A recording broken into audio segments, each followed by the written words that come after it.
At the end of our lives, there shouldn't be any point where you look back and say, I wish I had done that. There should be a point where you have to say that I chased my passion and I did that. Good afternoon, everyone. Thank you, ma'am, for that generous introduction about me.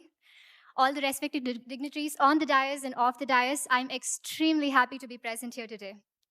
I'm deeply grateful to be bestowed this opportunity of being the keynote speaker for the 15th Global Healthcare Summit organized by API, American Association of Physicians of Indian Origin, who are one of the largest medical ethnic groups and the voice of 80,000 doctors in America of Indian origin, who are constantly in the pursuit and being committed to making quality healthcare accessible and affordable to the people of India.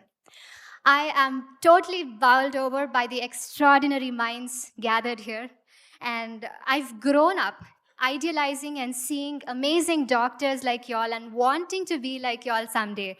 And today I feel humbled to be standing here amongst all of y'all, amongst such socially responsible doctors who treat medicine not just as a profession, but as a calling towards service, service of the nation, service of humanity as a whole. And also, to stand amongst these young doctors, young men and women who are gathered here, who will be the torch bearers and who will go on to offer a beacon of hope to the healthcare industry. Before I begin, I would like to take this opportunity to offer my gratitude and respect to each and every doctor who's been part of the COVID-19 pandemic, who's been working day in and day out as warriors and risking their own lives. Hats off to all of y'all, and thank you so much. Patience, acceptance, tolerance, adaptability, compassion, empathy are the qualities which have been engraved in us right when we choose to become doctors and took the Hippocratic Oath, which binds us not just to the patients, our colleagues, and our profession, but to the humanity as a whole. I'd like to take a minute to appreciate the noble work done by API during the COVID crisis. For the fellow countrymen of India, providing oxygen concentrators, ventilators, high-flow oxygen equipments, PPEs, medications, and a fund to the PM Relief Fund, and teleprescriptions and whatnot. A huge round of applause for API. It is so welcoming to see all the goals set by API for India. Thank you, API, for your commitment and contributions. And I must say, Indian healthcare industry has crossed many milestones by now. The recent National Family Health Survey and, of course, the Niti Aayog Health Index are definitely a proof to it, with the total fertility rate coming down to 2.0, which is less than the replacement level, with decrease of infant and maternal mortality rate, and initiatives taken by government, and, of course, the vaccination drives. But there's a lot for us to do to become the global healthcare leaders. As a young medical graduate, allow me a minute to take my views on the current ongoings. Number one being the shortage of doctors and the huge demand and supply gap. I guess it'll take by 2030 we would need 20 lakh more doctors, as all the elderly doctors and senior doctors have been mentioning. And of course, the gap, the continuous postponements of NEET PG and UG has created a huge gap with one academic year, with the loss of one academic year for one batch, and of course another batch being overworked up, doing more than 100 hours of COVID duties. Either we have to get a top rank or have a reservation or, be born to rich parents or, compromise on your branch. So this has been happening since a while. And despite financial hardships, a lot of youngsters of India, they prefer studying overseas as, not for the sake of money, but for the sake of better expertise. And of course, the violence against doctors, which is high right now. And we need more research-oriented programs and fellowships, more of them, which, in the US, which some of the fellowships which we are not even aware of here. But let me tell you, with necessary changes made, we, the youth, are ready to, contribute our best to the nation. And I'm sure with amazing doctors like y'all and we youngsters and API coming forward and the government coming forward, we are sure to see India as the #1 healthcare leader in the coming days. On a lighter note, prevention is better than cure is the topic of this summit, right? So we know that screening and early diagnosis are definitely doing great, but primordial and primary preventive measures and lifestyle changes are definitely are great steps towards stopping the non-communicable diseases, be it diabetes or heart disease or hypertension or any of it. I have a question for all of y'all. How many of y'all are into fitness? Any kind of fitness, walking, yoga, anything, swimming. That is great. That is wonderful.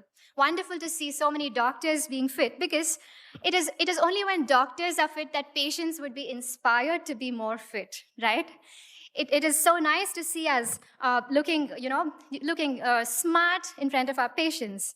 And of course, as doctors, we get to stand 8 to 10 hours a day, and we need strong back and strong leg to be standing for so many hours a day. So it is extremely important that we keep ourselves fit, right? And we keep talking about diet, nutrition, and fitness, but how many of us make time for our own selves is important here, because you doctors are the most precious people of our society, who are who would be treating millions of patients. So if you don't take care of yourself, then who will take care of the patients, right?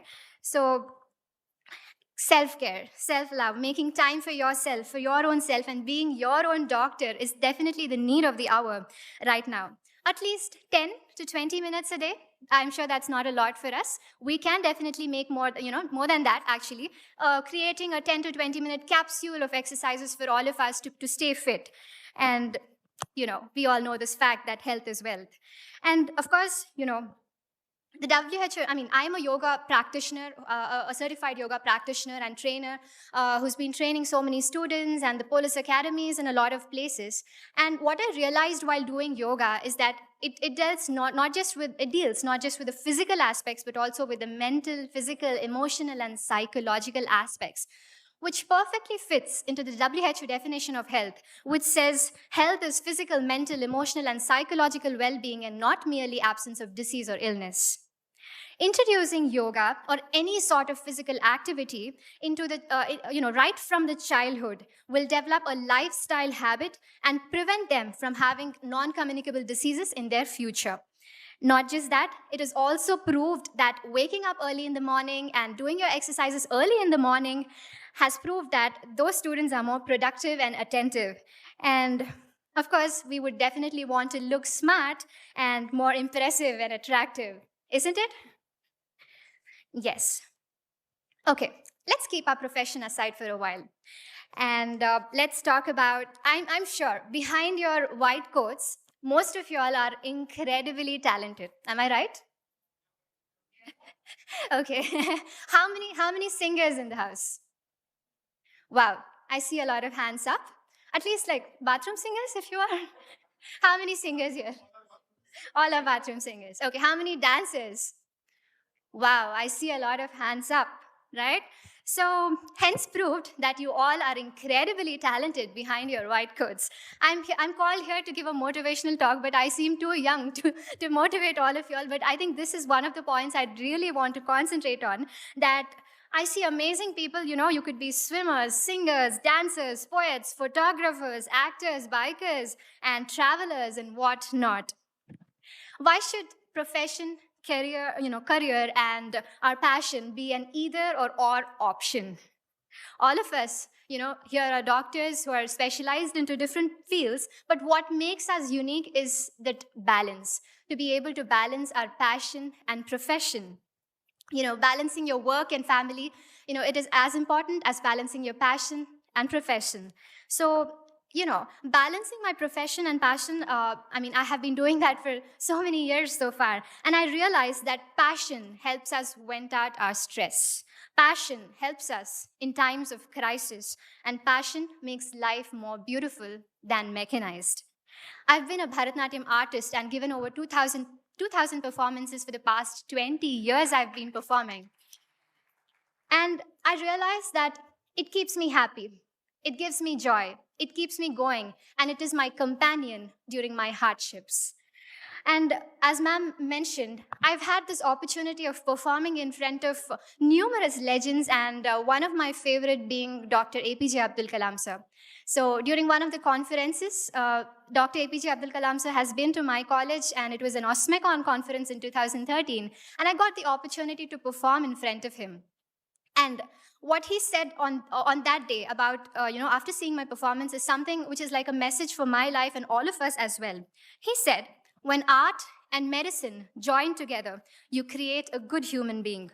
Not only you can treat people, you can treat with compassion.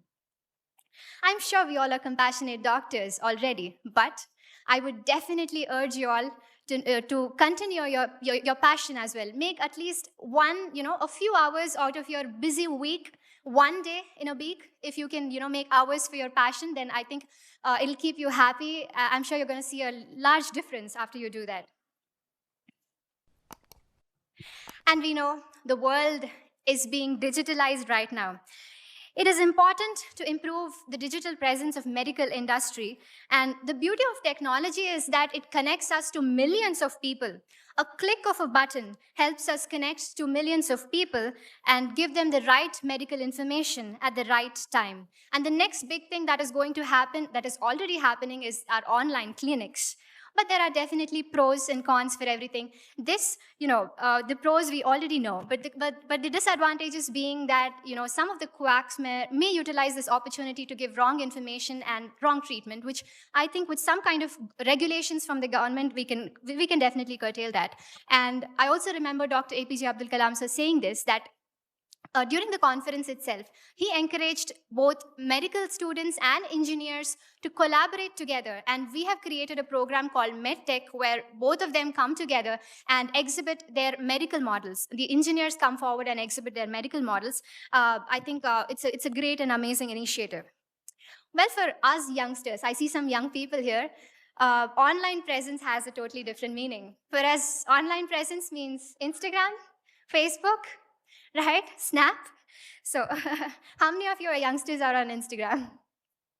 All of us, even I am on Instagram, right? And I'm sure like all the senior doctors present here, we are all on Facebook. But I'd like to highlight that there is a difference. There is a huge difference between making your presence online, the difference between just browsing your social media and socializing, and you being the enlightening factor for people around you who are watching you online. There is a huge difference between both of these. All of us youngsters here, when it comes to online presence, I think it is important that we look beyond browsing the celebrity lives and become an inspiration by ourselves, and become a motivating factor for everybody who's watching you online, right? And to be able to be successful, the only key is to utilize your time properly and your opportunities properly, to dream big, have a vision, and to execute that vision with a discipline and have a positive outlook towards your life. Believe in the supreme power and believe in your own self. A lot of us see a lot of failures in life. Only when you know how to overcome the biggest failure in your life, you would know how to sustain yourself.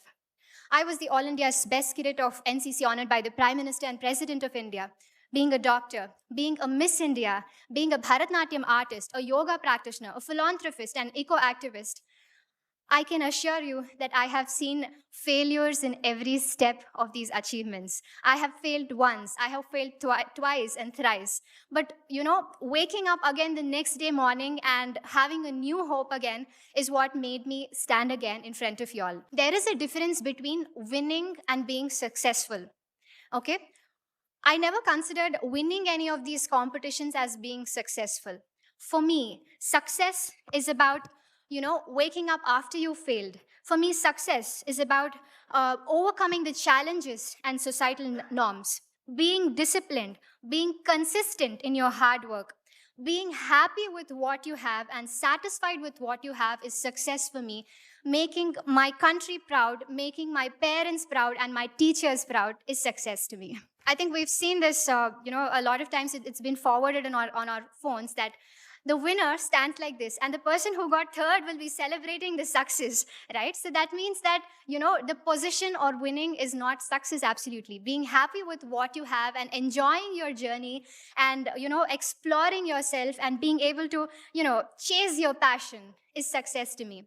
And at the end of our lives, there shouldn't be any point where you look back and say, I wish I had done that. There should be a point where you have to say that I chased my passion and I did that. But I must say this is just the beginning of my journey when I'm talking in front of legends like all of y'all. As I said, I grew up idealizing doctors like y'all, amazing doctors like y'all, and wanting to be like y'all.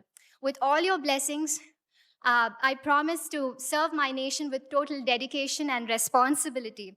And I must say, for all the youngsters here, the senior doctors would be passing on the torch to all of us. And I'm sure the torch is being certainly placed in the right hands.